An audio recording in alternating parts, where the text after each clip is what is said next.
നമസ്കാരം. Lights camera action എന്ന നമ്മുടെ ചാനലിലേക്ക് ഒരിക്കൽ കൂടി സ്വാഗതം. ഞാൻ നിങ്ങളുടെ ശാന്തിവിള ദിനേശ്. കലർപ്പില്ലാത്ത ഒരു കലാകാരനായിരുന്നു ഹരീന്ദ്രകുമാർ. ഹരീന്ദ്രകുമാറിനെ പ്രേക്ഷകർക്ക് മനസ്സിലാവില്ല എന്നാണ് എൻ്റെ വിശ്വാസം. അനിൽ ബാനർജിയുടെ മുൻഷി എന്ന് പറഞ്ഞ ഒരു പോക്കറ്റ് പ്രോഗ്രാം ഉണ്ടല്ലോ, ഏഷ്യാനെറ്റ് വാർത്തയ്ക്ക് മുമ്പ് 6:58 57 എന്തോ കാണിക്കുന്നത്, 5:57. മുൻഷിയിൽ ആദ്യകാലത്തെ ഒരു കോഴി പിടിച്ച് കിടക്കുന്ന മുട്ട വേഷം ചെയ്ത ആളായിരുന്നു ഹരീന്ദ്രനാഥ്. എല്ലാവരും മുൻഷി ഹരി എന്നാണ് പിന്നെ അയാളെ വിളിച്ചിരുന്നത്. ഒരു കോഴിയും പിടിച്ച് മുട്ടത്തലയുമായിട്ട് വർഷങ്ങളോളം നമ്മൾ വിളിക്കാതെ തന്നെ നമ്മളെ വീട്ടിലേക്ക് കയറി വന്ന കഥാപാത്രമാണ്. പാവം മനുഷ്യനായിരുന്നു ഹരി. കുറേ എപ്പിസോഡ് ചെയ്തപ്പോൾ, കുറേ എന്ന് പറഞ്ഞാൽ 10,000 എപ്പിസോഡ്, 1000 ഒന്നും അല്ല എന്ന് തോന്നുന്നു, 10-12 വർഷം എന്തോ വർക്ക് ചെയ്തു. ഹരി മുൻഷി വിട്ടു. മറ്റൊന്നും ചെയ്യാൻ പറ്റുന്നില്ല, അതുകൊണ്ടാണ് വിട്ടത്. കാരണം എല്ലാ ദിവസവും 11 മണിക്ക് സ്റ്റുഡിയോയിൽ ചെല്ലണം. അവിടെയൊക്കെ ഒരു ഔട്ട്ഡോർ സ്റ്റുഡിയോ ഉണ്ട്. 11 മണിക്ക് ചെല്ലുമ്പോൾ സ്ക്രിപ്റ്റ് കൊടുക്കും.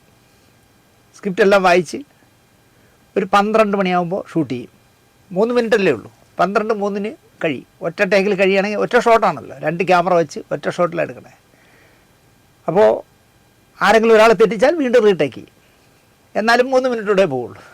അത് കഴിയുമ്പോൾ ഫ്രീ ആവും. പക്ഷേ ആ സമയം വരെ വേറെ ഒന്നിനും പോകാൻ പറ്റില്ല. അപ്പോൾ ഒരു സീരിയലിലൊക്കെ അഭിനയിക്കാൻ വിളിച്ചാൽ ആരെങ്കിലും ഹരിയെ പോലെ ഒരാളിനെ വിളിക്കില്ല. കാരണം 11 മണിയാകുമ്പോൾ അവിടെ പോകണ്ടേ, 12 മണിക്കല്ലേ തിരിച്ചു വരും. 12-12:30 അവിടെ പോകാൻ പറ്റും. അതാണ് എഗ്രിമെൻറ്റ്. മാസശമ്പളമായിരുന്നു.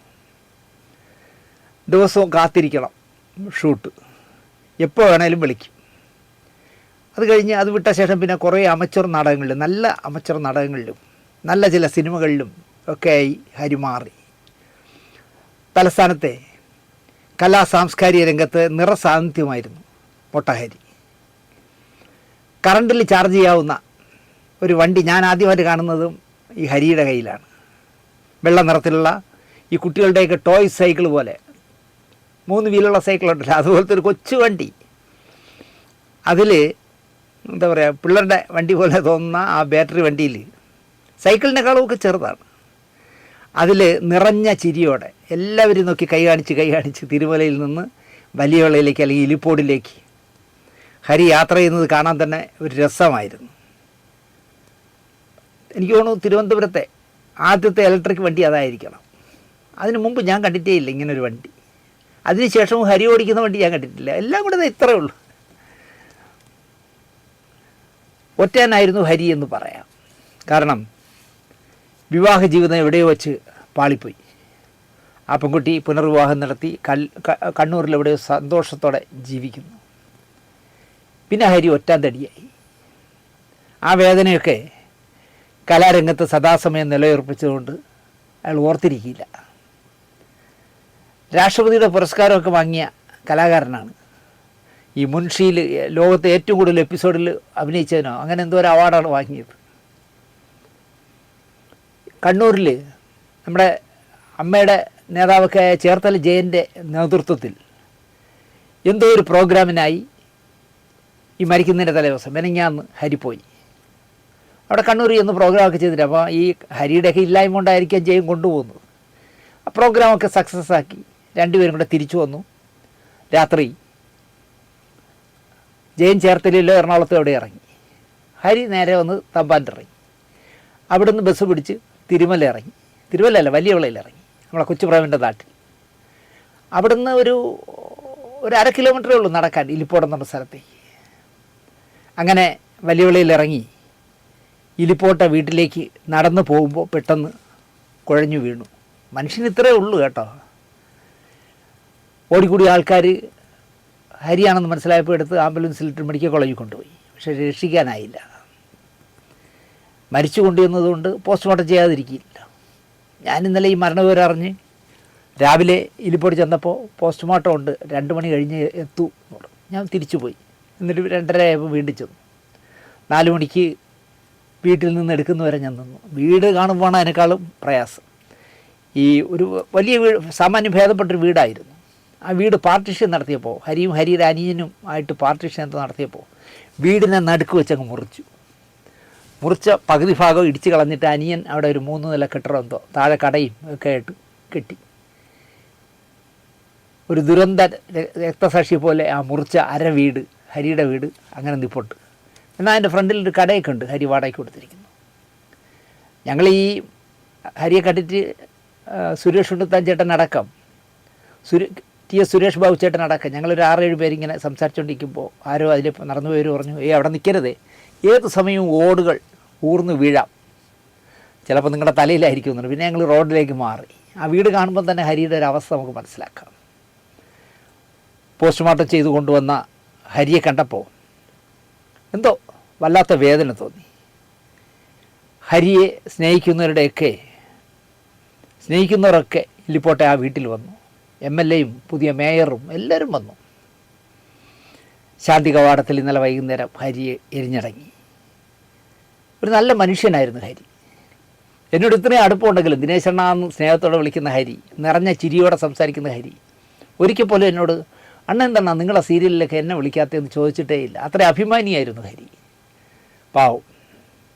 ആ നല്ല മനുഷ്യന് ആദരാഞ്ജലി അർപ്പിക്കാം. ഇനിയും പറയാനുള്ളതൊരു മരണത്തെക്കുറിച്ചാണ്. കണ്ണൻ പട്ടാമ്പി എന്ന് പറഞ്ഞ സിനിമാക്കാരനെ അറിയാത്ത ഒരു സിനിമാക്കാരും ഉണ്ടാവില്ല. എല്ലാവരോടും കയറി ചങ്ങാത്തം കൂടുന്ന ഒരു പ്രകൃതക്കാരനാണ് കണ്ണൻ പട്ടാമ്പി. പ്രശസ്തനായ പ്രൊഡക്ഷൻ കൺട്രോളറായിരുന്നു കണ്ണൻ പട്ടാമ്പി. സിനിമാ പ്രേക്ഷകർ അറിയുന്നത് മണ്ടനും ക്രൂരനും ഒക്കെയായ ഒരുപിടി വേഷങ്ങൾ സിനിമയിൽ കണ്ണൻ അഭിനയിച്ചിരുന്നു. പുലിമുരുകലിലും അനന്തഭദ്രത്തിലും കീർത്തിചക്രയിലും വെട്ടത്തിലും ഒടിയലിലും ഒക്കെ കണ്ണൻ പട്ടാമ്പി രസകരമായ വേഷങ്ങൾ ചെയ്തിരുന്നു. നമ്മുടെ മേജർ രവിയുടെ അനുജനാണ്. കുറേ വഴിതെറ്റി നടന്നവനാ ചേട്ടാ. ഞാനിപ്പോൾ സ്വയം നന്നാകാനുള്ള ശ്രമത്തിലാണെന്ന് എന്നെ ഒരിക്കൽ വിളിച്ചപ്പോൾ കണ്ണൻ തുറന്നു പറഞ്ഞു എന്നോട്. പക്ഷേ അപ്പോഴേക്കും കണ്ണൻ കിഡ്നിയുടെ രോഗബാധിതനായി മാറി. കാരണം ഒരു ജനറേഷന് കഴിക്കാവുന്നതൊന്നും അല്ലല്ലോ ഇവരൊക്കെ കഴിക്കുന്നത്. എല്ലാം അപകടത്തിലേക്ക് പോയപ്പോഴാണ് പറഞ്ഞത്, ഞാനൊരു പുതിയ മനുഷ്യനാവാൻ ശ്രമിക്കുകയാണ്, കിഡ്നി മാറ്റിവെച്ചു. കിഡ്നി മാറ്റാൻ അന്വേഷണങ്ങൾ നടക്കുമ്പോൾ പാവം അയാളുടെ ഭാര്യ തന്നെ കിഡ്നി കൊടുക്കാമെന്ന് പറഞ്ഞു.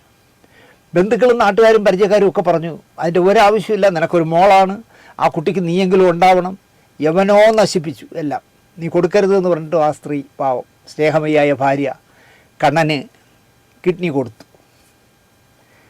വിജയകരമായി കോഴിക്കോട്ട് കിഡ്നി മാറ്റിവെച്ചു. എനിക്ക് പുതു ജീവിതം കിട്ടിയിരിക്കുകയാണ്, ഇനി ഞാനൊരു നല്ല മനുഷ്യനായിരിക്കും എന്നൊക്കെ കണ്ണൻ പറഞ്ഞു. മാസങ്ങൾക്കുള്ളിൽ എങ്ങനെയോ ഇൻഫെക്ഷനായി കിഡ്നിക്ക്. വീണ്ടും മോഹൻലാൽ വിളിച്ചു പറഞ്ഞിട്ട് കോഴിക്കോട് ബേബി മെമ്മോറിയൽ ആശുപത്രിയിൽ അഡ്മിറ്റായി. മോഹൻലാൽ വിളിച്ചു പറഞ്ഞാൽ അഡ്മിഷനിലേ കിട്ടൂ, പൈസ കൊടുക്കണ്ടേ.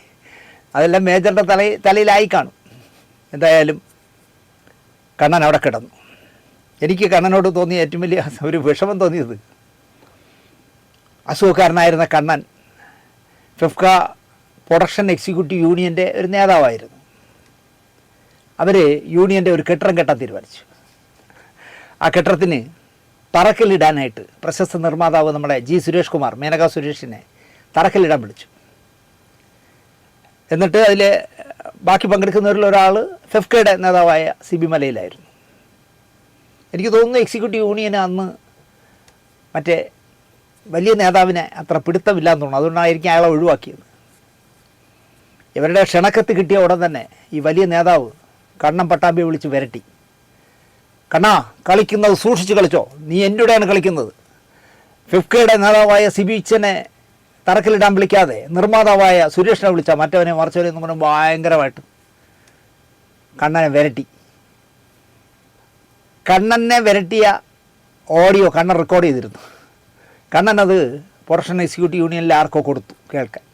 അവരത് ഒരു വൈറലാക്കി മാറ്റി. അങ്ങനെ എനിക്കും കിട്ടിയപ്പോൾ ഞാൻ നമ്മുടെ ലൈറ്റ്സ് ക്യാമറ ആക്ഷനിൽ പറഞ്ഞു, അങ്ങനെ ഒരു ഏകാധിപതിയെ ഒതുക്കി അതിനെ നശിപ്പിച്ച് ഫെഫ്ക തുടങ്ങിയപ്പോൾ ഇപ്പോൾ അടുത്ത ഏകാധിപതി തലവെക്കുകയാണെന്നൊക്കെ പറഞ്ഞ് ഞാൻ ചെയ്തു. അതൊക്കെ കൊണ്ടായിരിക്കണം എൻ്റെ പേരിൽ നേതാവ് മാനനഷ്ട കേസ് കൊടുത്തിരിക്കുന്നത്. വലിയ പ്രശ്നമായപ്പോൾ എന്നെ കണ്ണൻ വിളിച്ചു. അപ്പോഴും കണ്ണൻ പറയുന്നത്, ഞാനൊരു തെറ്റും ചെയ്തില്ല കേട്ടാ, എന്നോട് സംസാരിച്ച അനാവശ്യം പറഞ്ഞത് മുഴുവൻ ഞാൻ റെക്കോർഡ് ചെയ്ത് എൻ്റെ സംഘടനയിലുള്ളവർക്ക് കൊടുത്താണ്. അതിലേതോ ഒരു ദ്രോഹിയാണ് ചേട്ടൻ അയച്ചു തന്നതെന്ന്. ജീവിക്കാൻ അറിയാത്ത ഒരു പാവമായിരുന്നു കണ്ണൻ പട്ടാമ്പി എന്ന് പറയും ഞാൻ. ഷാജി കൈലാസിൻ്റെയും സന്തോഷ് ശിവൻ്റെയും വി കെ പ്രകാശിൻ്റെയും ഒക്കെ നല്ല സിനിമകളുടെ എക്സിക്യൂട്ടീവായിരുന്നു. ജീവിതത്തെ നിസ്സാരമായി കണ്ട മനുഷ്യനായിരുന്നു കണ്ണൻ. 2 കിഡ്നികളും പൂർണ്ണമായി തകർന്നു. എന്തു ചെയ്യാൻ പറ്റും? മരണത്തിൻ്റെയും ജീവിതത്തിൻ്റെ ഇടയിൽ ഇൻഫെക്ഷനായി കണ്ണൻ കിടന്നു. മരണത്തിന് പിടികൊടുക്കാതെ പുറത്തു വരുമെന്നാണ് പലരും കരുതിയത്. പക്ഷേ അത് നടന്നില്ല. 11 വയസ്സുള്ളൊരു മോളുണ്ട്. കണ്ണനൊരു കിഡ്നി ദാനം ചെയ്ത ഭാര്യയുണ്ട്. അവരുടെ ജീവിതം ഇനി എന്താവുമെന്ന് എനിക്കറിയില്ല. കണ്ണൻ മേജർ രവിക്ക് മോശമല്ലാത്ത തലവേദന ഉണ്ടാക്കി കൊടുത്തിട്ടുണ്ട്. ശ്രീനഗറിൽ, കാശ്മീരിൽ ശ്രീനഗറിൽ എനിക്ക് തോന്നുന്നു കീർത്തി ചക്രയാണെന്ന് തോന്നുന്നു. അങ്ങനെ ഏതോ ഒരു പടത്തിൻ്റെ വർക്ക് കിടക്കുമ്പോൾ കണ്ണൻ അതിൻ്റെ എക്സിക്യൂട്ടീവാണ്. കൺട്രോളർ വേറെ ആളാണ്. എക്സിക്യൂട്ടീവ് അവിടെ അടിക്കാൻ പോയതായിരിക്കാം. എന്താണ് കേസെന്നറിയില്ല. ശ്രീനഗറിലെ ഒരുത്തനെ ഒരു കുത്തി കൊടുത്തു. ആലോചിച്ചു, ആ ഷൂട്ടിംഗ് ക്രൂവിനെ തടഞ്ഞു വയ്ക്കില്ലേ. അങ്ങനെ മേജർ രവി പിന്നെ എങ്ങനെയൊക്കെ പറഞ്ഞ് തപ്പി രക്ഷപ്പെട്ടു. അങ്ങനെ കണ്ണൻ ഒരുപാട് വേദനകൾ ജ്യേഷ്ഠന് കൊടുത്ത ആളാണ്, വയറ് നിറച്ച്. എന്നാലും അമ്മയുടെ വയറ്റിൽ പിറന്നതല്ലേ, മേജർക്ക് കളയാൻ പറ്റുമോ? മരിക്കുന്നതിന് 2 ദിവസം മുമ്പും മേജർ ആശുപത്രിയിൽ കൊണ്ടുവന്ന് എത്രയോ ലക്ഷം കെട്ടിയെന്ന് പറയുന്നു. കെട്ടാതിരിക്കാൻ പറ്റുമോ? അല്ലാതെ ആ പാവം കിഡ്നി നഷ്ടപ്പെട്ട ആ സ്ത്രീക്ക് എന്തെങ്കിലും ചെയ്യാൻ പറ്റുമോ? അവൻ്റെ ഭാര്യയ്ക്ക്. ഈ ആശുപത്രിയിൽ പോയി കിടക്കുന്ന ഇതുപോലെ വെള്ളമൊക്കെ അടിച്ച് നശിക്കുന്നവന്മാർ ഇതൊന്നും ആലോചിക്കില്ലെന്നേ. അങ്ങ് ചെന്നും വളർന്ന് കിടക്കും. ബാക്കി ബന്ധുക്കളല്ലേ കഷ്ടപ്പെടുന്നത്. ഇപ്പം തന്നെ ഇനി ജീവിതകാലം മുഴുവൻ ആ പെൺകുട്ടി മരുന്ന് കഴിക്കണ്ടേ? മകൾക്കൊരു ജീവിതമാകുന്നവരെങ്കിലും മകളോടൊപ്പം സുരക്ഷിതമായി മകളെ കൊണ്ടു കിടക്കാൻ അവർ വേണമല്ലോ. അപ്പോൾ അവർ മരുന്ന് കടവും കാവലും ഒക്കെ വാങ്ങിച്ച് കഴിക്കേണ്ടി വരും. അങ്ങനെ ഭാര്യയെ കൂടി രോഗിയാക്കി വെച്ചിട്ടാണ് കണ്ണൻ പോയിരിക്കുന്നത്. എന്നാലും കണ്ണൻ ഒരു പാവമായിരുന്നു. ഈ പാവമാവുന്ന ആളുകളാണ് ഈ വെള്ളത്തിനടിമയാവുമ്പം നശിച്ചു പോണത്. എൻ്റെ പ്രിയപ്പെട്ട കണ്ണൻ പട്ടാമ്പിക്ക് അന്ത്യാഞ്ജലി നേരം.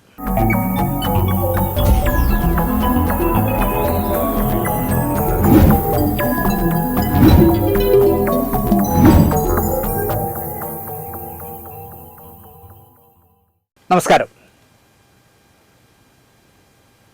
ചെയ്യണോ വേണ്ടേ എന്ന് ഒരുപാട് പ്രാവശ്യം ആലോചിച്ചിട്ടാണ് ഞാൻ ചെയ്യുന്നത്. ഹണി എം വർഗീസ് എഴുതി വെച്ച 1711 പേജ് നമ്മൾ മറിച്ച് നോക്കിയാൽ, ഇപ്പം ഞാൻ ഇതുപോലെയൊക്കെ എൻ്റെ സിന്ധു പറഞ്ഞതാണ്, ഇപ്പോൾ ഈ പഠിക്കും പോലെയൊക്കെ പള്ളിക്കൂടത്തിൽ പഠിച്ചിരുന്നപ്പോൾ ചേരുന്നെങ്കിൽ എവിടെ എത്തിയേനെ എന്നാണ് സിന്ധു ചോദിച്ചത്. ഇതിൽ ഓരോ പേജ് വായിക്കുമ്പോഴും ഞാൻ ഇങ്ങനെ ആലോചിക്കും, ഭഗവാൻ ഇങ്ങനെയൊക്കെയാണ് അടച്ചിട്ട കോടതിയിൽ നടന്നതെന്ന്. എന്നെ ഞെട്ടിച്ച് കളഞ്ഞ ഒരു വ്യക്തിയായിരുന്നു ബാലചന്ദ്രകുമാർ. ബാലേന്ദ്രകുമാറിനെ ഞാൻ പിന്നെ വിളിക്കുന്നത് നിങ്ങൾക്കറിയാമല്ലോ, കാഞ്ഞിരംകുളം മുത്തു. കാഞ്ഞിരംകുളം മുത്തുവും കൊട്ടാരക്കര വിക്രമനും രണ്ടുപേരും എനിക്ക് വളരെ അടുപ്പമുള്ളവരായിരുന്നു. ഈ ചാനൽ ചർച്ചകളിൽ ഇവർ രണ്ടുപേരും മറുവശത്ത് വരികയും ഇപ്പുറത്തിരുന്ന് കൃത്യമായ മറുപടി പറയുകയും ചെയ്തപ്പോൾ ഇവർ രണ്ടുപേരുടെ ശത്രുവായി ഞാൻ മാറി. അങ്ങനെയാണ് ഇവർ രണ്ടുപേരും കൂടെ, മുത്തുവും വിക്രമനും കൂടെ ഒരു റിസോർട്ടിൽ ഇരുന്ന് ഭയങ്കര ചർച്ച, എൻ്റെ കാലെങ്ങനെ അടിച്ചോടിക്കാം. മനസ്സിലായില്ലേ? അത് മുത്തുവാണ് പോയത്. എങ്കിൽ പോലും എനിക്കെന്തോ ബാലേന്ദ്രകുമാറിനെ മറക്കാൻ കഴിയുന്നില്ല. നടിയെ ആക്രമിച്ച കേസ് കഴിഞ്ഞ് പ്രതികൾ 6 പേർ അകത്തായ ശേഷം 2 മാസം കഴിഞ്ഞിട്ട് ദിലീപ് ജയിലിലായല്ലോ. ദിലീപ് അറസ്റ്റിലായ അന്ന് രാത്രി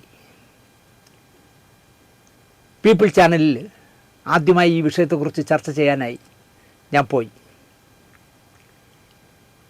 എൻ്റെ സിനിമയിലെ നായികയാണ് ആക്രമിക്കപ്പെട്ടു എന്ന് പറയുന്ന പെൺകുട്ടി.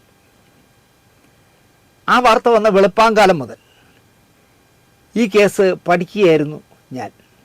എന്തോ എനിക്കതൊന്ന് വിശദമായി പഠിക്കണമെന്ന്, ഇതിൻ്റെ വരായികൾ, ഇതിലെന്തൊക്കെ സംഭവിച്ചിരിക്കാം എന്നൊക്കെ അന്ന് ഞാൻ പകൽ മുഴുവൻ ഹോംവർക്ക് ചെയ്തു. രാമചന്ദ്ര ബാബു, മരിച്ചുപോയ പ്രശസ്ത ക്യാമറാമാൻ, അദ്ദേഹം സംവിധായകനാകുന്ന മിസ്റ്റർ ഡിങ്കൻ എന്ന് പറഞ്ഞ 3D പടം ഉണ്ടല്ലോ ദിലീപിൻ്റെ, അതിൻ്റെ പൂജയ്ക്ക് നിർമ്മാതാവായ സനൽത്തോട്ടം എന്നെയും പൂജപ്പര മൈതാനിയിലേക്ക് ക്ഷണിച്ചു. ഞാൻ പോയി. അതുവരെ ഹായ് ബന്ധം മാത്രമുള്ള ദിലീപിനെ അവിടെ വെച്ച് ഞാൻ കണ്ടു.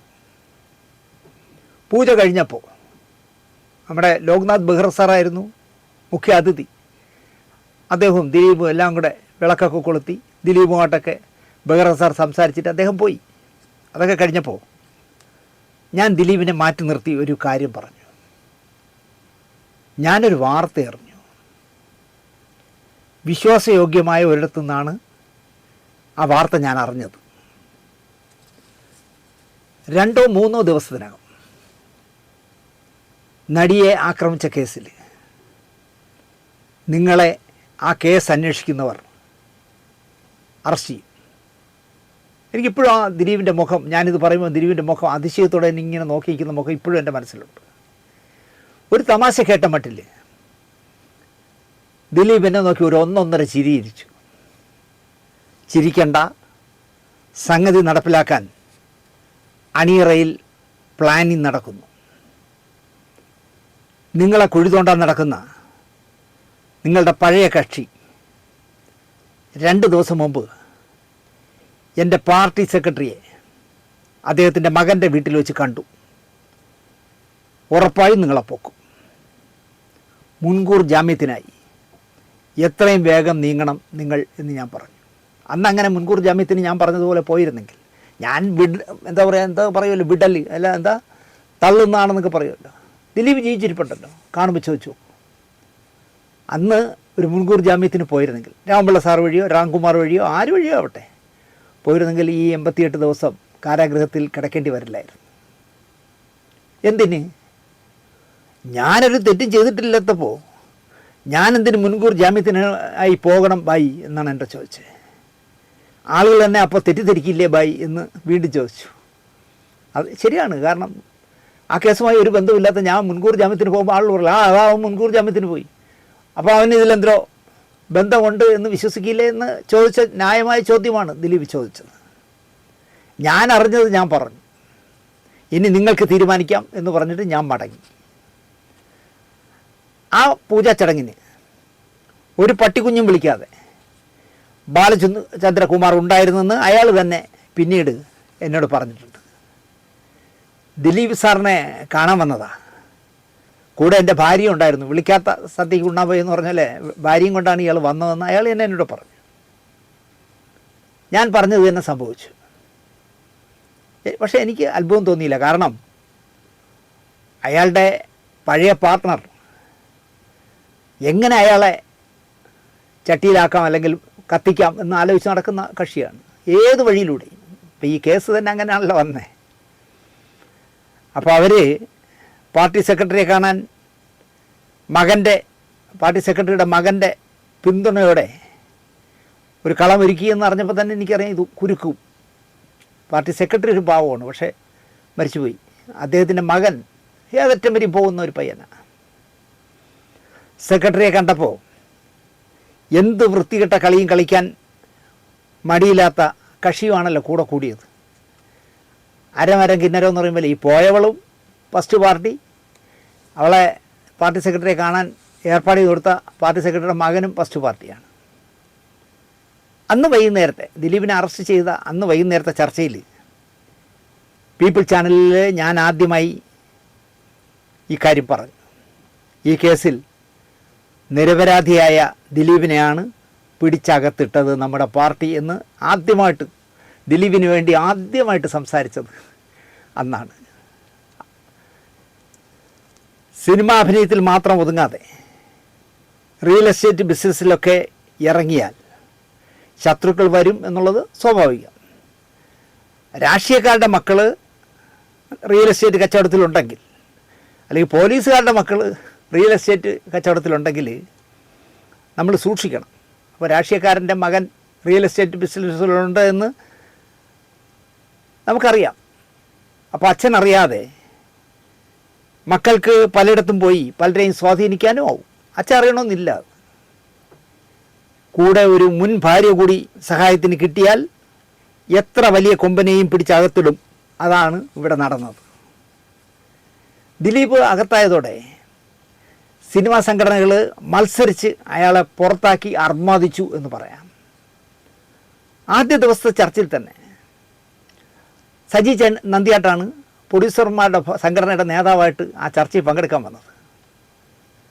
നിർമ്മാണ സംഘടനയുടെ നേതാവാണല്ലോ. പിന്നെ ഒരു കുഴപ്പമെന്ന് പറഞ്ഞാൽ ഈ സജിക്ക് കൺട്രോളില്ലാത്ത ഒരാളാണ്. ലെക്കും ബ്രേക്കും ഇല്ലാതെയൊക്കെ വല്ലതും പറഞ്ഞോളെ. ഞങ്ങൾ നടിയോടൊപ്പമാണ്, നടനെ പുറത്താക്കി ഞങ്ങൾ മാതൃക കാണിച്ചു എന്നൊക്കെ സജി വച്ച് കാച്ചി. ഒരു സംഘടനാ നേതാവായി ഞെളിഞ്ഞ് നടക്കാൻ സജി നന്ദിയാട്ടെ നിങ്ങൾക്ക് നാണമില്ലേ എന്ന് ഞാൻ ആ ചർച്ചിൽ ലൈവിൽ ചോദിച്ചു. ചെയ്യാത്ത തെറ്റിന് അല്ലെങ്കിൽ കോടതി ശിക്ഷിക്കാത്ത ഒരാളെ പിടിച്ച് അകത്തിട്ടപ്പോൾ അയാളെ പുറത്താക്കി എന്ന് പറയാൻ നാണമില്ലേ എന്നൊക്കെ ആ ചർച്ചയിൽ ഞാൻ തുടരെ ചോദിച്ചു. സജി ഒന്ന് ചമ്മി ചുളിഞ്ഞു പോയി എന്ന് പറയാം. കുറച്ച് നാൾ കഴിഞ്ഞ് നോക്കുമ്പോൾ അതാ വരുന്നു സജി നന്ദിയാട്ട്. ദിലീപിനെ മനഃപൂർവ്വം കുറ്റവാളിയാക്കിയതാണ് എന്നൊക്കെ പറഞ്ഞാണ് സജിയുടെ വരവ്. എനിക്ക് ഭയങ്കര സന്തോഷം തോന്നി. സജിയെങ്കിലും തെറ്റ് തിരുത്തുന്നല്ലോ. പക്ഷേ ആദ്യ ചർച്ചയിൽ ഇയാളെ പിടിച്ച് അകത്തിട്ട് അല്ലെങ്കിൽ അകത്തിട്ടു എന്ന് പറഞ്ഞപ്പോൾ തന്നെ ഞങ്ങൾ സംഘടന പുറത്താക്കിയില്ലേ എന്നൊക്കെ അഭിമാനത്തോടെ ചോദിച്ച ആളാണ്. അതിനിപ്പോൾ ഇല്ല എന്ന് സജി പറഞ്ഞാലും ഉണ്ട്, അങ്ങനെ പറഞ്ഞു. എനിക്കതുകൊണ്ട് തന്നെ രണ്ടാമത്തെ വരവ് സന്തോഷം നൽകി, അതിശയവും തോന്നി. ഇതെങ്ങനെ സജിക്ക് പെട്ടെന്ന് ഇങ്ങനൊരു മനംമാറ്റം വന്നു. പിന്നെ സജി നദിയാട്ട് ചർച്ചകളിലെ സ്ഥിരം മുഖമായി മാറി. ദിലീപിന് വേണ്ടി ശക്തമായി വാദിച്ചു. ഇങ്ങനെ ദിവസങ്ങൾ പോകുമ്പോൾ ഒരു നാൾ എനിക്കൊരു ഫോൺ. ഞാൻ എടുക്കുമ്പോൾ മറുതലക്കിൽ നിന്ന് ഹലോ ദിനേശ് ജി അല്ലേ എന്ന് ചോദിച്ചു. ഈ അണ്ടർലൈൻ കേൾക്കണേ, ദിനേശ് ജി എന്നാണ് എന്നെ വിളിച്ചിരുന്നത്, ഈ RSSകാർ വിളിക്കും പോലെ. അതെ, നമ്മൾ തമ്മിൽ ഒരു 10-25 വർഷം മുൻപ് പരിചയപ്പെട്ടിട്ടുണ്ട്. എൻ്റെ പേര് ബാലചന്ദ്രകുമാർ. ആ, ബാലേന്ദ്രകുമാറാ, എനിക്ക് നിങ്ങളെ ഓർമ്മയുണ്ട്. ശരിക്കും പറഞ്ഞാൽ ബാലേന്ദ്രകുമാർ ഞെട്ടിയിരിക്കും. 25 വർഷം മുമ്പ് പരിചയപ്പെട്ട ആളിനെ എനിക്കിപ്പോഴും നിങ്ങളെ ഓർമ്മയുണ്ടെന്നാണ് ഞാൻ പറയുന്നത്. ഇപ്പോഴും നിങ്ങൾ മീശ വയ്ക്കാത്ത ആളാണോ എന്ന് ഞാൻ ചോദിച്ചു. അവിടെ ബാലചന്ദ്രകുമാർ വീണു എന്ന് പറയാം. എന്നെ മറന്നില്ലേ ഇതുവരെ എന്ന് ചോദിച്ചു. ഇല്ല, നിങ്ങളുടെ പേര് ബാലചന്ദ്രകുമാർ. ബാലചന്ദ്രനുണ്ട്, ബാലനുണ്ട്, ബാലകൃഷ്ണനുണ്ട്. പക്ഷെ ബാലചന്ദ്രകുമാർ എന്നുള്ള റെയർ പേരാണ്, അധികം പേർക്കില്ല. അതുകൊണ്ടാണ് ഞാൻ നിങ്ങളെ ഓർത്ത് വച്ചത് എന്ന് ഞാൻ തിരിച്ചു പറഞ്ഞു. പിന്നെ നിങ്ങളുടെ ഈ മീശയില്ലാത്ത മുഖവും. ഞാൻ സംവിധാനം ചെയ്യുന്ന ആദ്യ പരമ്പരയാണല്ലോ വലയം. വിഴിഞ്ഞത്ത് ബദനി ഹൗസ് എന്ന് പറഞ്ഞ് മനോഹരമായ ഒരു ഓടിട്ട വീട്, നല്ല മുറ്റത്തൊക്കെ നല്ല ചെടികളൊക്കെ വെച്ചാൽ ഒരു ശല്യവും ഇല്ലാത്ത, ഷൂട്ടിങ്ങിന് മാത്രം ഉപയോഗിക്കുകയും സീസൺ സമയത്ത് മദാമ്മമാർ വരുമ്പോൾ, വിദേശീയർ വരുമ്പോൾ അവർക്ക് താമസിക്കാൻ കൊടുക്കുന്ന സായിപ്പ് മദാമ്മയും വന്ന് പേയിങ് ഗസ്റ്റായിട്ട് താമസിക്കുന്ന വീടാണ്. നല്ല രസമുള്ള വീടാണ്. അവിടെ വലയം ഷൂട്ട് നടന്നുകൊണ്ടിരിക്കുമ്പോൾ ഒരു സന്ധ്യയ്ക്ക് ഒരു ചെറുപ്പക്കാരൻ, ഈ നാടകങ്ങൾക്കൊക്കെ പോസ്റ്റർ ചെയ്തുകൊണ്ടിരുന്ന ഒരു സോണ എന്നുള്ള ആളുണ്ടായിരുന്നു. സോണ എൻ്റെ ഒരു സുഹൃത്താണ്. അവൻ എന്തോ വീട്ടിലെന്തോ പ്രശ്നം കൊണ്ട് ഒരു നാൾ വീട്ടിലെ കിണറിൽ തൂങ്ങി മരിച്ചു. സോണ തൂങ്ങാനൊന്നുമില്ല, അത്രയും മെലിഞ്ഞ ആളാണ്. എന്തിന് ചെയ്തു എന്ന് എനിക്കറിയില്ല. അപ്പോൾ ആ സോണയുടെ ശുപാർശയിൽ വന്നിരിക്കുകയാണ് എന്നെ കാണാൻ. ഒരു വെള്ള അംബാസഡർ കാർ, എവിടെ തൊട്ടാലും സെപ്റ്റിക്കാവുന്ന തുരുമ്പ് പിടിച്ച ഒരു വെള്ള അംബാസഡർ കാറുമായിട്ടാണ് എന്നെ കാണാൻ വന്നിരിക്കുന്നത്. ഒരു ചരക്ക് കാർ എന്ന് പറയാം. വലയത്തിൻ്റെ സെറ്റിൽ ഈ കാറ് ഓടിക്കണം ദിവസം വാടകയ്ക്ക്. ഈ പറഞ്ഞ ബാലചന്ദ്രകുമാറിൻ്റെ സ്വന്തം കാറാണ്, ഞാൻ തന്നെ ഡ്രൈവറായിട്ട് വന്നോളാം എന്ന് പറയാനാണ് വന്നത്. ഇതുപോലുള്ള തല്ലിപ്പൊളി കാറൊന്നും സീരിയൽ സെറ്റിൽ ഓടിക്കാൻ കഴിയില്ല. ഞാനത് പറയാതെ ബാലചന്ദ്രകുമാറിനോട് പറഞ്ഞു, ഞാൻ വിളിക്കാം, നമുക്ക് ഓടിക്കാം കേട്ടോ എന്ന് പറഞ്ഞു വിട്ടു. പിന്നെ ഞങ്ങൾ തമ്മിൽ സംസാരിക്കുന്നത് 25 വർഷം കഴിഞ്ഞിട്ടാണ്. ഈ ബാലേന്ദ്രകുമാർ വിളിച്ചപ്പോൾ, ദിനേശ് ജി, താങ്കൾ ദിലീപ് സാറിനായി. പിന്നെ അവസാനം എന്തൊക്കെ വിളിച്ചു എന്നറിയാം ദിലീപിനെ. ദിലീപ് സാറിനായി ചർച്ചകളിൽ പറയുന്നത് കേട്ടപ്പോൾ നമ്പർ തപ്പിയെടുത്ത് വിളിച്ചതാണ് ഞാൻ. സത്യമാണ് ദിനേശ് ജി പറയുന്നത്. ദിലീപ് സാറ് ഈ കേസ് അറിഞ്ഞതല്ല. 1% പങ്ക് അദ്ദേഹത്തിനില്ല ദിനേശ് ജി. ഞാൻ കുറച്ചു കാലമായി ദിലീപ് സാറിൻ്റെ ഒപ്പമാണ്. അത് കേട്ടപ്പോൾ എനിക്ക് പിന്നെ അതിശയമായി. ദിലീപ് സാറിൻ്റെ ഒപ്പോ? അതെങ്ങനെ? ഞാനും ഇതിനിടയ്ക്ക് ഒരു സംവിധായകനായി. ദിനേശ് ജി ഒന്നും അറിഞ്ഞിരിക്കില്ല. ഒരു ഓടാത്ത പടം ചെയ്തു ആസിഫ് അലിയെ വെച്ച്, കൗബോയ് എന്നായിരുന്നു പേര്. അങ്ങനെ ഒരു പടം റിലീസ് ചെയ്യുന്ന പോലും സത്യത്തിൽ എനിക്കറിയില്ലായിരുന്നു. അത് ഓടിയില്ല കേട്ടോ. അടുത്ത് ഞാൻ ചെയ്യാൻ പോകുന്നത് ദിലീപ് സാർ നായകനാകുന്ന പിക് പോക്കറ്റാണ്. പിക് പോക്കറ്റ് നസീർ സാർ അഭിനയിച്ച ഒരു പഴയ പടത്തിൻ്റെ പേരാണ്. എനിക്ക് അതിശയമായി ഞാൻ കേട്ടു. കാരണം അപ്പോഴും ദിലീപിൻ്റെ പവൻ വിലയുള്ള എല്ലാ താരങ്ങൾക്കും മുകളിൽ നിൽക്കുകയല്ലേ ദിലീപ്. ശരിക്കും ഞാൻ ഞെട്ടി എന്ന് പറയാം. സൂപ്പർ താരമായി നിൽക്കുന്ന ദിലീപിൻ്റെ പവൻ വിലയുള്ള ഡേറ്റ് ഇവൻ എങ്ങനെ ഒപ്പിച്ചു എന്നായിരുന്നു അപ്പോൾ എൻ്റെ ചിന്ത. അങ്ങനെ ഇങ്ങനെ വലിയ വലിയ സംവിധായകർക്ക് പോലും കാണാൻ സമയം കിട്ടാത്ത അത്രയും തിരക്കിൽ നിൽക്കുന്ന ആളാണല്ലോ ദിലീപ്. ആ ദിലീപിനെ ഈ കാഞ്ഞിരംകുളം മുത്ത് എങ്ങനെ ഒപ്പിച്ചെടുത്തു എന്നാണ് ഞാൻ ആലോചിച്ചത്. അവൻ ആരെയും ഒപ്പിക്കും, പ്രധാനമന്ത്രി ആണെങ്കിലും ഒപ്പിക്കുന്നു. ഇത് കേൾക്കുമ്പോൾ നിങ്ങൾക്ക് മനസ്സിലാവും ഇതിൻ്റെ അവസാനം. അവിടെ മുതൽ ബാലചന്ദ്രകുമാർ സ്ഥിരമായി എന്നെ വിളിക്കും. ഒരു ഒന്നിടവിട്ട ദിവസമെങ്കിലും വിളിക്കും. ആവശ്യമില്ലാത്ത പലതും പറയും. അപ്പോൾ അയാൾ എറണാകുളത്തും തിരുവനന്തപുരത്തുമായിട്ട് വന്നും പോയി നിൽക്കുകയാണ്. എറണാകുളത്ത് ദിലീപിൻ്റെ പിക് പോക്കറ്റിൻ്റെ തിരക്കഥ എഴുത്തുമൊക്കെയായി ബന്ധപ്പെട്ട് അതിനു വേണ്ടി ദിലീപ് എടുത്തിട്ടിരിക്കുന്ന ഒരു വീടുണ്ട്. അതിൻ്റെ 2ാമത്തെ നിലയിൽ ഒരു മുറി അങ്ങ് സ്ഥിരമായി ഉപയോഗിക്കുകയാണ് ബാലേന്ദ്രകുമാർ. പടവും സീരിയലും ഒന്നുമില്ലാത്ത എനിക്ക് ഈ കേസുമായി ബന്ധപ്പെട്ട് 10 ലക്ഷം രൂപ കടമായി ദിലീപിൻ്റെ വീട്ടിൽ നിന്ന് വാങ്ങിത്തരാം എന്ന് എന്നെ പ്രലോഭിപ്പിച്ച ആളാണല്ലോ ബാലേന്ദ്രകുമാർ. കഷ്ടകാലത്തിന് എൻ്റെ ഇല്ലായ്മ കൊണ്ട് ഞാൻ അന്ന് കയറി ഞാനപ്പോൾ പടമോ സീരിയലോ വല്ലതും ചെയ്തിട്ട് തിരിച്ചു കൊടുക്കാം, എനിക്ക് വാങ്ങിച്ചതാ എന്ന് പറഞ്ഞിരുന്നെങ്കിൽ നാണം കെട്ടുപോയേനെ ഞാൻ. കാരണം ദിലീപിന് എതിരായി ബാലചന്ദ്രകുമാർ മാറുമ്പോൾ ചാനലിൽ ആദ്യം പറയുന്നത് അതായിരിക്കില്ലേ, ആ ദിലീപിൻ്റെ നിന്ന് 10 ലക്ഷം രൂപ വാങ്ങിച്ചവനാണ് ഈ ശാന്തുള്ള ദിനേശ്, കള്ളനാണ് എന്ന് പറയില്ലേ. നമ്മൾ ചോദിച്ചില്ല, നമ്മുടെ ഇല്ലായ്മകൾ നമ്മൾ ഇരിക്കട്ടെ എന്ന് വിചാരിച്ചു. ഞാൻ സമ്മതിച്ചില്ല. ഞാൻ സമ്മതിക്കാതായപ്പോൾ സിന്ധുവിനെ ഭയങ്കരമായിട്ട് പ്രലോഭിപ്പിച്ചു. ചേച്ചി, ജീവിക്കാനറിയാത്ത മനുഷ്യനാണ് ഈ ദിനേശ്, ചേച്ചിയുടെ അക്കൗണ്ട് നമ്പർ ചേച്ചിക്ക് അയച്ചു തരാം. പടമോ സീരിയലോ എത്ര കാലം കഴിഞ്ഞാലും നിങ്ങൾ പടമോ സീരിയലോ ചെയ്യുമ്പോൾ നിങ്ങൾക്ക് അഭിമാനക്കുറവ് തോന്നുകയാണെങ്കിൽ അപ്പം തിരിച്ചു കൊടുത്താൽ ദിലീപ് സാറിന്, ദിലീപ് സാർ വാങ്ങിച്ചോളൂ എന്നൊക്കെ പറഞ്ഞിട്ടും 10,000 രൂപ കിട്ടിയാൽ 10 ലക്ഷം ആവുന്ന അവസ്ഥയിലാണ് ജീവിതം. എന്നാലും ആത്മാഭിമാനം വിറ്റ് വേണ്ട. കാരണം ഞാൻ ഈ ചർച്ചയ്ക്ക് ദിലീപിനെ പരിചയമില്ലാത്ത ഞാൻ ഈ ചർച്ചയ്ക്ക് പോയത് ദിലീപ് ഇതുപോലെ വല്ല നക്കം തുണയും തരും എന്ന് വിചാരിച്ചാണെന്ന് എനിക്ക് ചിന്തിക്കാൻ പറ്റില്ല. പിന്നെ ഞാൻ ദിനേശ് എന്ന് പറഞ്ഞ് ജീവിച്ചിട്ട് കാര്യമില്ലല്ലോ. നെയ്യാറ്റിൻകര ബിഷപ്പിന് 10 ലക്ഷം രൂപയും ഒരു ബെൻസ് കാർ വാടകയ്ക്കും എടുത്തു കൊടുത്താൽ ജാമ്യം നേടാം എന്ന് ദിലീപിൻ്റെ അനുജൻ അനൂപിനോടും അളിയൻ അഡ്വക്കേറ്റ് സൂരജിനോടും ഒന്ന് പറയാമോ എന്ന് എന്നോട് ചോദിച്ചു. ഞാൻ പറഞ്ഞാൽ അവർ കേൾക്കില്ല.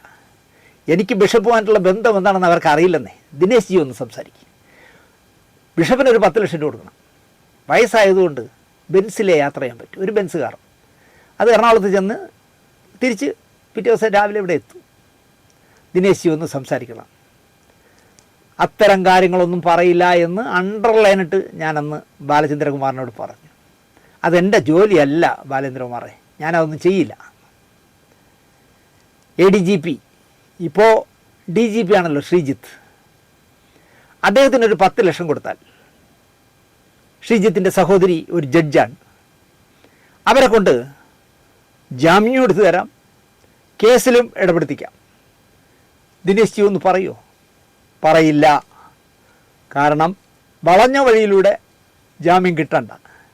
തെറ്റ് ചെയ്തിട്ടുണ്ടെങ്കിൽ അതിൻ്റെ ശിക്ഷ അനുഭവിക്കട്ടെ, തെറ്റ് ചെയ്തിട്ടില്ല എങ്കിൽ കോടതിക്ക് മനസ്സിലായി, കോടതി ജാമ്യം കൊടുക്കട്ടെ എന്ന നിലപാടിൽ ഞാൻ ഉറച്ചു നിന്നു. അന്ന് മന്ത്രി അല്ല, പ്രതിപക്ഷത്താണ് PK കുഞ്ഞാലിക്കുട്ടി.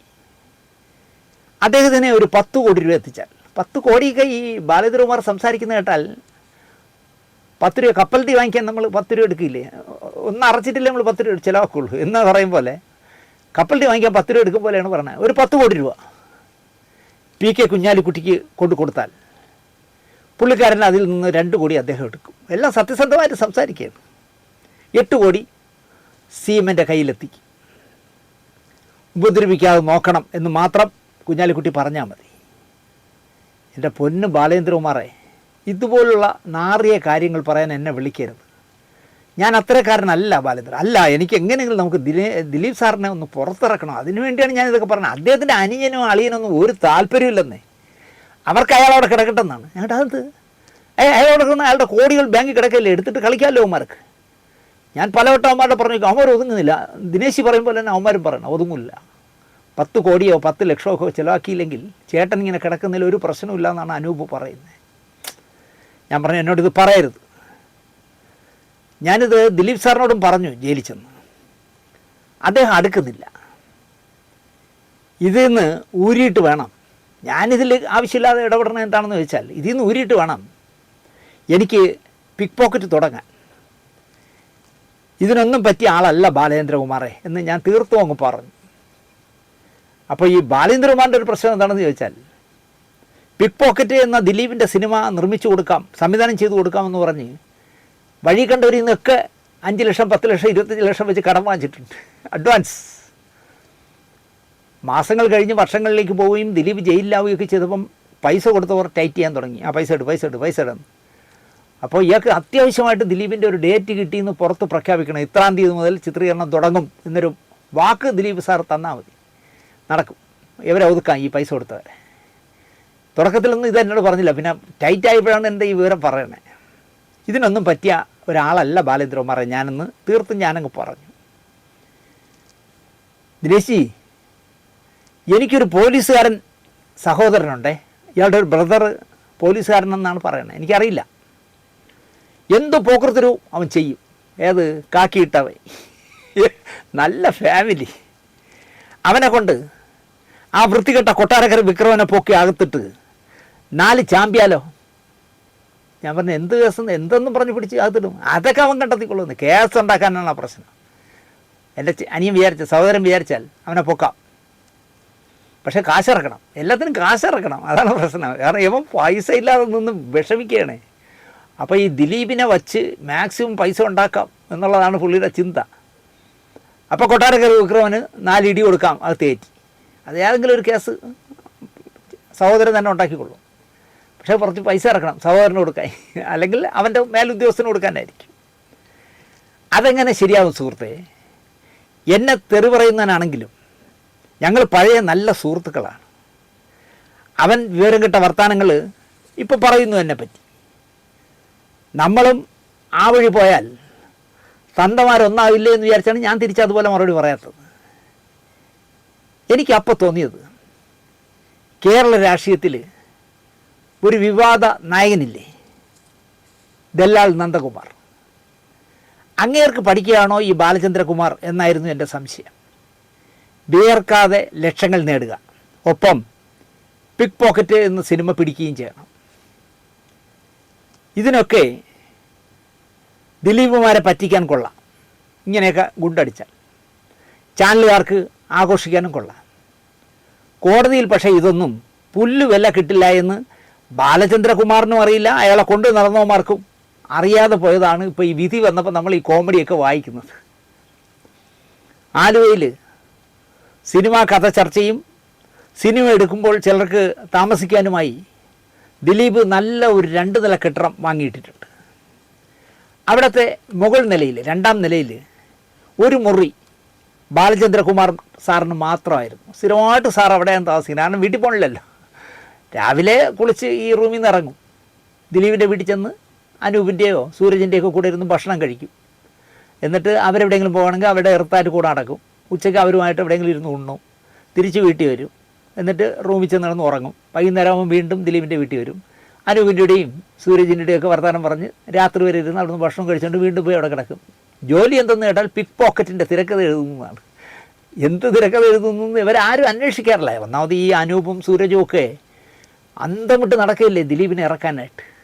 അതിനിടയിൽ നീ അവിടെ എന്ത് ചെയ്യുന്നു എന്ന് ചോദിക്കാൻ ഒക്കില്ല. പിന്നെ ഇവനെ പോലെ ഒരാൾ കൂടെ ഉള്ളത് ഒരു ആശ്വാസമാണ്. ഗുണ്ടാണെങ്കിലും കേട്ടോണ്ടിരിക്കാമല്ലോ. അപ്പോൾ അങ്ങനെ താമസിക്കുന്നതിനിടയിൽ ബാലചന്ദ്രകുമാർ നോക്കിയപ്പോൾ അവിടെ ഒരു AC ഇളക്കി വെച്ചിരിക്കുന്നു, പുത്തൻ AC ഇളക്കി വെച്ചിരിക്കുന്നു.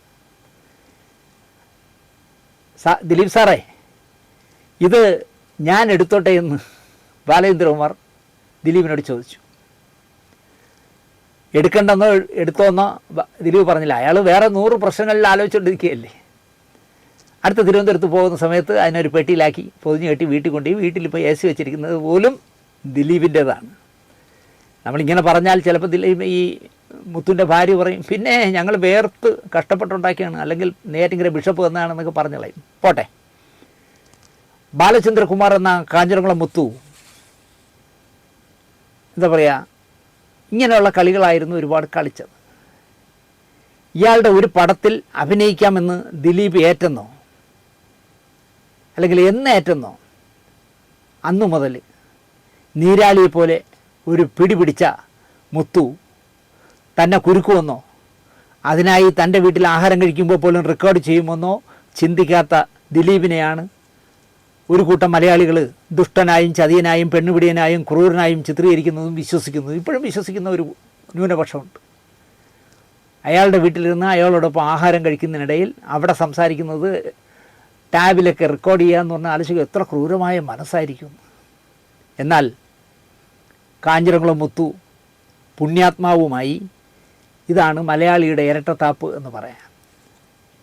ഇത്രയും ആമുഖമായി ഞാൻ പറഞ്ഞത് ബാലചന്ദ്രകുമാർ കോടതിയിൽ കൊടുത്ത മൊഴികളും തെളിവുകളും പ്രോസിക്യൂഷൻ നിരത്തിയ വ്യാജ പൊട്ട തെളിവുകളും നിരീക്ഷിച്ച കോടതി കാഞ്ഞിരംകുളം മുത്തുവിനെ പറ്റി പറഞ്ഞ കാര്യങ്ങൾ 1711 പേജിലുണ്ട്.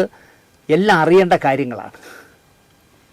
വെറും കുണ്ടടിയും പൊങ്ങച്ചവും ദുസ്സഹമാണെന്ന് കോടതി ബാലേന്ദ്രകുമാറിൻ്റെ ഓരോ മൊഴിയെയും പറ്റി വിലയിരുത്തിയിട്ടുണ്ട്. CPM നേതാവ് സഖാവ് കോലിയക്കോട് കൃഷ്ണൻ നായർ മുത്തുവിൻ്റെ സ്വന്തം ആളാണത്രേ. മുഖ്യമന്ത്രിയുടെ വലങ്കൈയാണല്ലോ കോലിയക്കോട് കൃഷ്ണൻ നായർ. അതുകൊണ്ട് തന്നെ മുഖ്യമന്ത്രിയുമായിട്ട് അടുക്കാൻ എനിക്ക് വലങ്കൈയായ കോലിയക്കോട് കൃഷ്ണൻ നായർ ഉണ്ടായിരുന്നു എന്നാണ് മുത്തു അടിച്ച ഒരു ഗുഡ്. ഒന്നുകിൽ സ്പെഷ്യൽ ഇൻവെസ്റ്റിഗേഷൻ ടീമിനെ മാറ്റണം. ഷീലേഖയല്ല സന്ധ്യ അടക്കമുള്ള ആ സ്പെഷ്യൽ ഇൻവെസ്റ്റിഗേഷൻ ടീമിനെ മാറ്റണം. പുതിയ ഒരു ടീമിനെ കൊണ്ടുവരണം.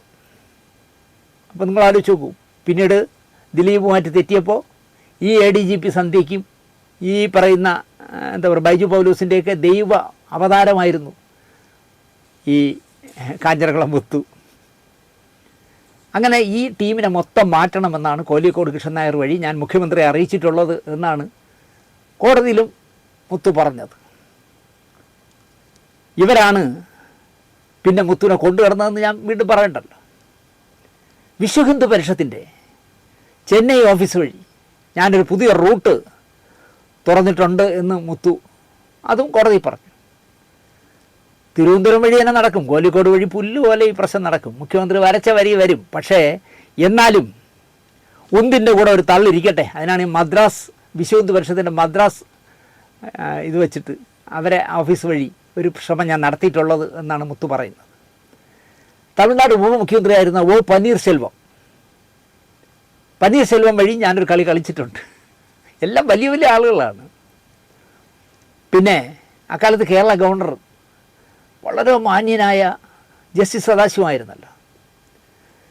ജസ്റ്റിസ് സദാശിവം വഴി വേറൊരു കളിയും ഞാൻ വേറൊരു തരത്തിൽ കളിച്ചിട്ടുണ്ട്. നിരപരാധിയായ ഒരു കുറ്റവും ചെയ്യാത്ത ദിലീപ് സാറിനെ ജാമ്യം നൽകി ഉടനെ പുറത്തു വിടണം, എന്നാലേ എൻ്റെ പിക് പോക്കറ്റ് തുടങ്ങാനാവും. അതിനായി ജീവൻ മരണ പോരാട്ടമാണ് കാഞ്ഞിരംകുളം മുത്തു നടത്തിക്കൊണ്ടിരിക്കുന്നത്. Union home minister mister Amit ഷായ്ക്ക് മുത്തു പറഞ്ഞ കാരണം സദാശിവം ഒരു മെയിൽ അയച്ചു. മുത്തു സദാശിവത്തിനോട് പറഞ്ഞു, ഗവർണറെ, എന്ത് സാർ, ആ അമിത് ഷാ ഇല്ല തടിയൻ, അയാൾക്കൊരു മെയിൽ അയക്കൂ. അപ്പം തന്നെ പാവം ജസ്റ്റിസ് സദാശിവം അമിത് ഷായ്ക്ക് മെയിൽ അയച്ചു. അപ്പോൾ ഇതിൽ വേറൊരു രസം എന്താണെന്ന് ചോദിച്ചാൽ മുത്ത് പറയുന്നത് അമിത് ഷാജി കൊടുത്ത ഒരു ഗിഫ്റ്റാണ് സദാശിവത്തിന് കേരള ഗവർണർ പോസ്റ്റ്. അമിത് ഷായാണ് കൊടുത്തത്. വെറും ഒരു ഉപകാര സ്മരണയ്ക്ക് കൊടുത്തതാണ്.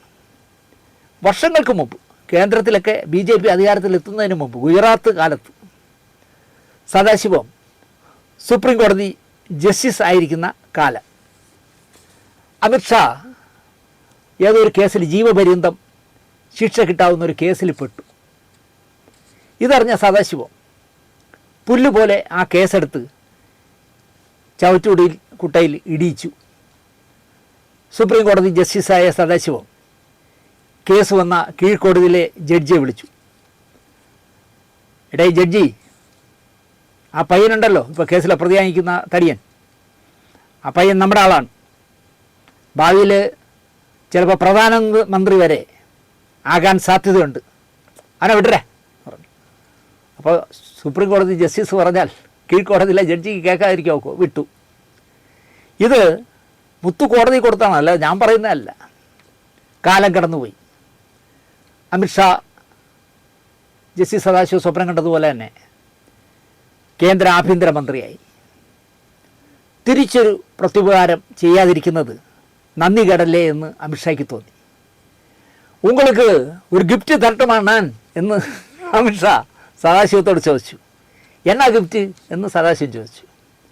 ഇന്നാ പിടിച്ചുക്കോ, ഇനി കേരള തലൈവർ നീ താനാ, നീന്താ ഇനി പൊക്കോ. കേരള ഗവർണറായിട്ട് അമിത്ഷാ കൊടുത്ത ഗിഫ്റ്റും വാങ്ങിച്ചോട്ട് അദ്ദേഹം രാജ്ഭവനിലെത്തി.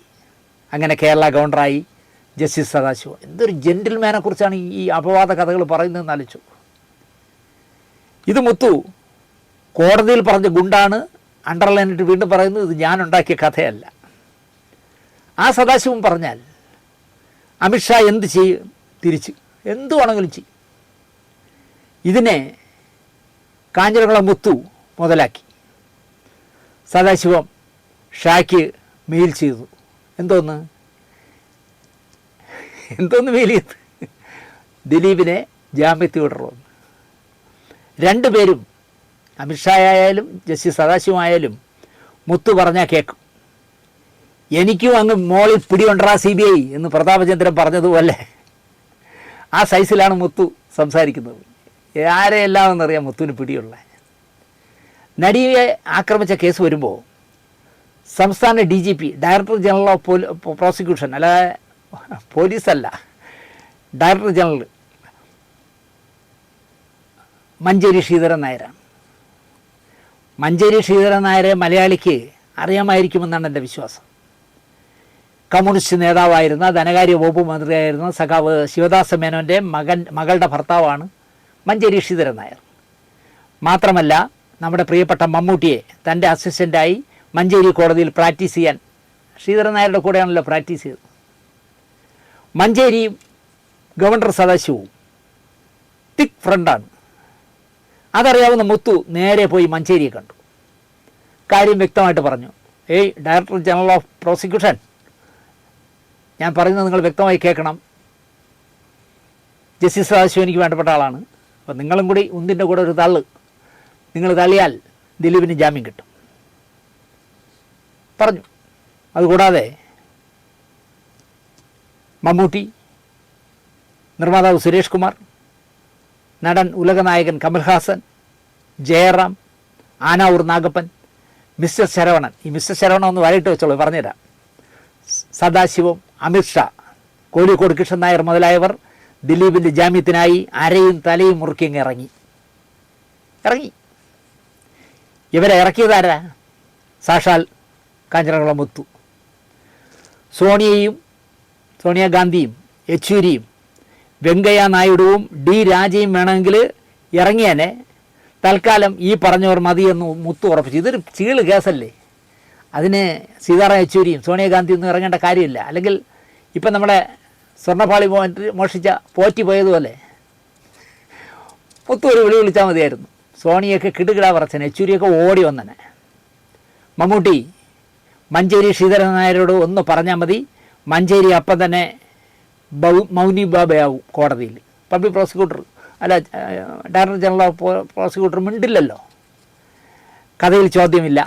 മഞ്ചേരി മൗനി ബാബയായില്ല, വാ തുറന്ന് തന്നെ സംസാരിച്ചു. മമ്മൂട്ടി CMനോട്, പിണറായിയോട് ഒന്ന് പറഞ്ഞാൽ പോരെ. പക്ഷേ കഥയിൽ ചോദ്യമില്ല, മമ്മൂട്ടി പറഞ്ഞില്ല. കമൽഹാസനും CMനോട് പറയാനാകുന്ന സ്വാതന്ത്ര്യമുണ്ട്. അങ്ങനെ കമൽ എന്തെങ്കിലും പറഞ്ഞാൽ നോ പറയില്ല മുഖ്യമന്ത്രി. പക്ഷേ കഥയിൽ ചോദ്യമില്ലാത്ത അവസ്ഥ ആയതുകൊണ്ട് കമൽഹാസനും പറഞ്ഞില്ല. ആനാവൂർ നാഗപ്പൻ തലസ്ഥാനത്തെ CMൻ്റെ വിശ്വസ്തനാണ്, അത് സത്യമാണ്. പക്ഷേ കഥയിൽ തിരിച്ച് ചോദിക്കാൻ പാടില്ല. ആനാവൂരും മിണ്ടിയില്ല. മദ്രാസിലെ സഹമുഖ്യമന്ത്രി O. പന്നീർശെൽവത്തിൻ്റെ മകളുടെ ക്ലാസ്മേറ്റാണ് നേരത്തെ പറഞ്ഞ പേരുകാരൻ മിസ്റ്റർ ശരവണൻ. അയാൾ പോലും മുത്തു പറഞ്ഞതിനാൽ ഇറങ്ങിക്കളിച്ചു ദിലീപിൻ്റെ ജാമ്യത്തിനായി. ഒരു നാൾ നേരം പരപരാ വെളുത്ത് വരുന്നേ ഉള്ളൂ.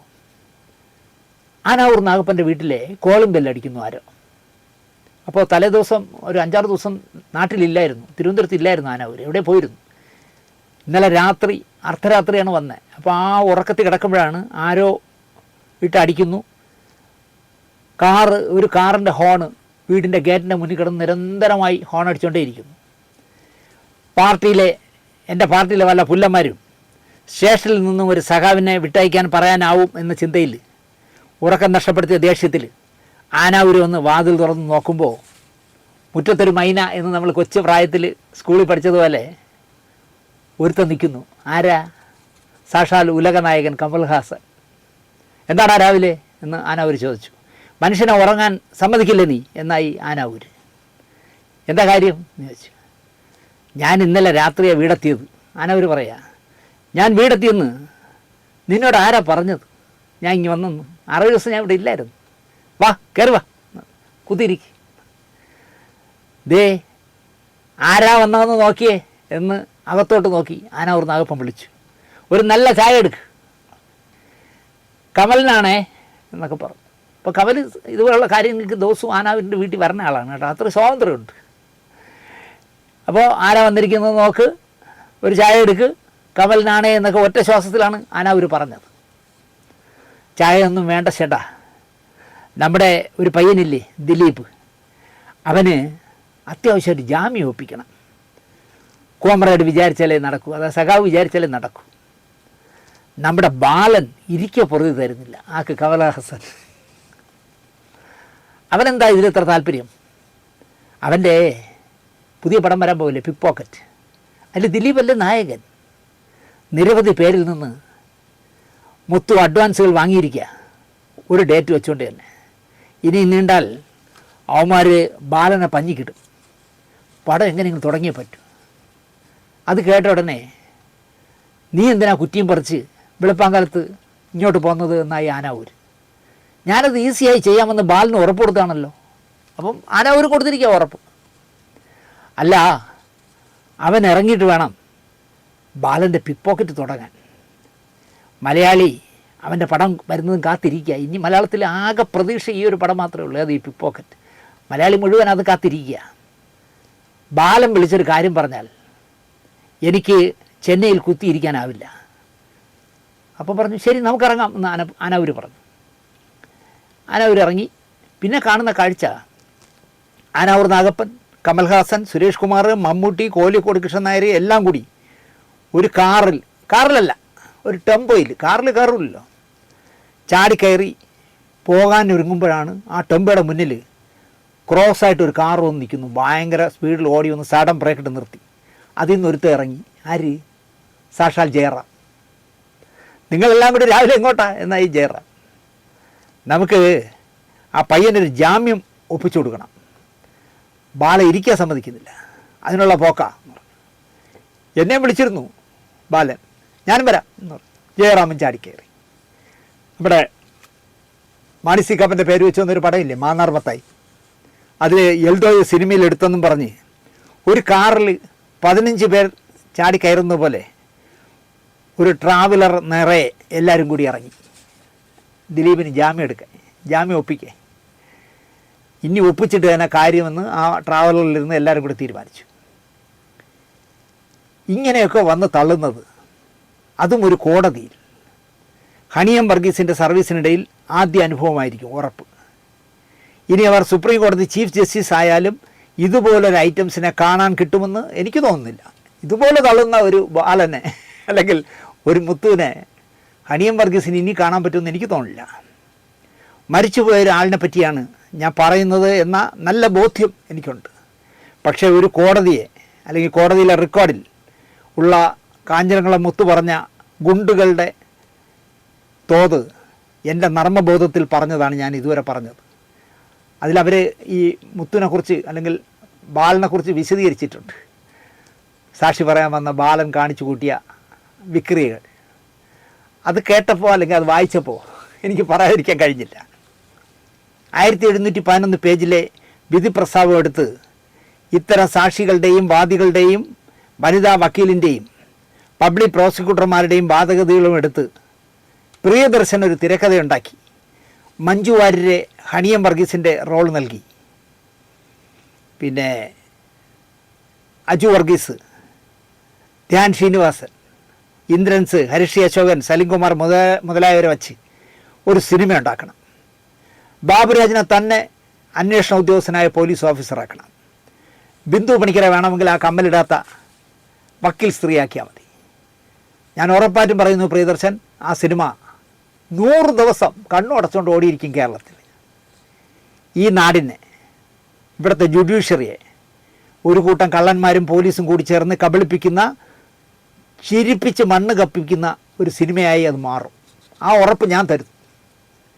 എത്ര ചങ്കൂറ്റം ഉണ്ടാവും ഈ മുത്തുവിന് കോടതിയിൽ കയറി നിന്ന് ഇങ്ങനെയൊക്കെ ഗുണ്ടുവിടാൻ. അറിയാൻ വയ്യാഞ്ഞിട്ട് ചോദിക്കുകയാണ്, താങ്കളുടെ സിനിമാ നടനായിട്ട് ദിലീപിന് ജാമ്യം കിട്ടാനായി ഇങ്ങനെയൊക്കെ ചെയ്ത താങ്കളാണോ? പിക്ക് പോക്കറ്റിന് ഡേറ്റില്ല, അത് അല്പം വൈകും എന്ന് ദിലീപ് പറഞ്ഞപ്പോൾ ഒരു കുട്ട എന്താ പറയുക തെളിവുകളുമായിട്ട് കോടതി ചെന്നത് എന്ന് എനിക്ക് അത്ഭുതം തോന്നുന്നു. നേരത്തെ AC എടുത്തുകൊണ്ട് പോയ ദിലീപിൻ്റെ വീട്ടിൽ വെച്ച് കാഞ്ഞിരംകുളം മുത്തു പിക്ക് പോക്കറ്റ് ചിന്തയുമായി കിടക്കുന്ന കാലത്ത് പ്രൊഡക്ഷൻ കൺട്രോളർ റോഷൻ ചിറ്റൂരിനെ കാണുന്നുണ്ട്. രാവിലെ ഷൂട്ടിങ്ങിന് പോകാനും രാത്രി ഷൂട്ടിംഗ് കഴിഞ്ഞ് വരുമ്പോഴും സ്ഥിരമായി കാണും. പക്ഷേ റോഷൻ അങ്ങനെ ആരുടെയും പെട്ടെന്ന് അടുക്കുന്ന ആളല്ല. എൻ്റെ കൂടെ വർക്ക് ചെയ്തിട്ടുള്ള ആളായതുകൊണ്ട് പറയുന്നത്, ജെൻറ്റിൽമാനായ റോഷൻ ഇതുപോലുള്ള അലവലാദികളോട് കമ്പനി അടിക്കില്ല. കണ്ടപ്പോൾ തന്നെ തോന്നിക്കാണും ഈ ഒരു കള്ള ലക്ഷണം ഉണ്ടെന്ന്. അപ്പോൾ രാവിലെ ഒരു 6 മണിയാകുമ്പോൾ റോഷൻ പോകാനിറങ്ങുമ്പോൾ അവിടെ നിൽക്കും, പേപ്പറൊക്കെ നോക്കി ഇങ്ങനെ നിൽക്കും. ശരി എന്ന് പറഞ്ഞിട്ട് റോഷൻ അങ്ങ് പോകും. രാത്രി ഷൂട്ടിംഗ് കഴിഞ്ഞ് കഴിയുമ്പോഴും അവിടെ നിൽപ്പുണ്ട്, ഉറക്കമൊന്നുമില്ല, ഇങ്ങനെ നിൽക്കുകയാണ്. എന്തൊക്കെ അടുത്ത വഴിവിട്ട വഴികൾ ചിന്തിച്ച് നിൽക്കുന്നതായിരിക്കാം. അപ്പോഴും ഹായ് ഗുഡ് നൈറ്റ് എന്ന് പറഞ്ഞിട്ട് റോഷൻ്റെ താഴത്ത് നെല്ലുള്ള മുറി കയറിയും കടക്കും. ഇയാൾ മേളില്ല. പക്ഷേ എനിക്ക് നന്നായിട്ട് അറിയാവുന്ന ആളാണ് റോഷൻ. എൻ്റെ ചില്ലുവിളക്കിൻ്റെ എക്സിക്യൂട്ടീവൊക്കെ ആയിരുന്നു റോഷൻ എന്നോട് മുത്തുവിനെ പറ്റി പറഞ്ഞത് ആദ്യ നോട്ടത്തിൽ തന്നെ നമുക്ക് പറ്റിയ ഐറ്റംസ് അല്ല എന്ന് തോന്നി കേട്ടാ എന്നാണ് എൻ്റെ പറഞ്ഞത്. അതിനാൽ തന്നെ മനഃപൂർവ്വം ഞാൻ ഗ്യാപ്പിട്ടു, അടുപ്പിച്ചിട്ടില്ല എന്ന് പറഞ്ഞു. എന്ത് നന്നായി എന്ന് ഇപ്പോൾ എനിക്ക് തോന്നുന്നു. എത്ര ദീർഘവീക്ഷണമുള്ള ആളായിരിക്കും റോഷൻ ചിറ്റൂർ. ആ റോഷൻ ഒരു നാൾ മുത്തുവിനോട് പറഞ്ഞത്രേ, നിങ്ങൾ സൂക്ഷിക്കണം, നിങ്ങൾ വന്നുപെട്ടിരിക്കുന്നത് ഒരു അധോലോകത്തിൻ്റെ നടുവിലാണ് എന്നാണല്ലോ എൻ്റെ അർത്ഥം. അതായത് ഈ ദിലീപും അനിയൻ അനൂപും ഒന്നും ശരിയല്ല എന്നാണല്ലോ എൻ്റെ അർത്ഥം. ഇന്നും ഈ സംസാരിക്കുന്ന സമയത്തും ദിലീപും അനൂപും സിനിമ എന്തെങ്കിലും ചെയ്യാൻ ആലോചിച്ചാൽ റോഷൻ ചിറ്റൂർ തന്നെയാകും അവിടെ ഉണ്ടാവുക, അയാൾ തന്നെയായിരിക്കും അതിൽ സഹകരിക്കുന്നത്. ഇത്തരം ഒരിക്കലും നട്ടാക്കുരുക്കാത്ത നുണകൾ അന്വേഷണ ഉദ്യോഗസ്ഥർക്ക് സൂഹിക്കാനായി പറഞ്ഞു കൊടുക്കുകയും കോടതിയിൽ കയറി പച്ചക്കള്ളങ്ങൾ, പൊങ്ങച്ചങ്ങൾ, ഗുണ്ടുകൾ പറയുകയും എന്ന് വെച്ചാൽ അപാര മനുഷ്യൻ തന്നെയാണ് കാഞ്ഞിരംകുളം മുത്തു എന്ന് പറയേണ്ടി വരും. മുൻപിൻ ആലോചിക്കാതെ ഇയാൾ പറയുന്ന ഗുണ്ടുകളെ, അതും കൊള്ളാം, അത് പറയും അത് തന്നെ എന്ന് പ്രോത്സാഹിപ്പിച്ച അന്വേഷണ ഉദ്യോഗസ്ഥന്മാരും പഷ്ട് കക്ഷികളെന്നാണ് എനിക്ക് പറയാനുള്ളത്. കോടതി മുമ്പാകെ നട്ടാൽ കുരുക്കാത്ത കള്ളങ്ങളും അബദ്ധങ്ങളും നുണകളും പറഞ്ഞ് ഫലിപ്പിക്കുകയും അതിന് പ്രോസിക്യൂഷൻ ഒത്താശ ചെയ്യുകയും രാമപിള്ള സാറും ഫിലിപ്പ് വക്കീലും അടക്കമുള്ള വക്കീലന്മാർ ഉള്ളി തൊലിക്കും പോലെ തൊലിച്ച് പൊളിച്ചെടുക്കുന്ന കാഴ്ചകൾ വരികയും ചെയ്തപ്പോൾ എന്നെ മൂത്രമൊഴിക്കാൻ വിടാതെ, ഭക്ഷണം കഴിക്കാൻ സമ്മതിക്കാതെ, നിരന്തരമായി ഇൻ്റർവെല്ലില്ലാതെ വിസ്തരിച്ച് കളഞ്ഞു എന്നാണല്ലോ മുത്തു പറഞ്ഞ പരാതി. അതിന് ജഡ്ജി പിന്തുണയ്ക്കുന്നു എന്നൊക്കെ എല്ലാ ചാനലുകളിലും അദ്ദേഹം ബൈറ്റ് കൊടുത്തത് മലയാളി മറക്കാനിടയില്ല.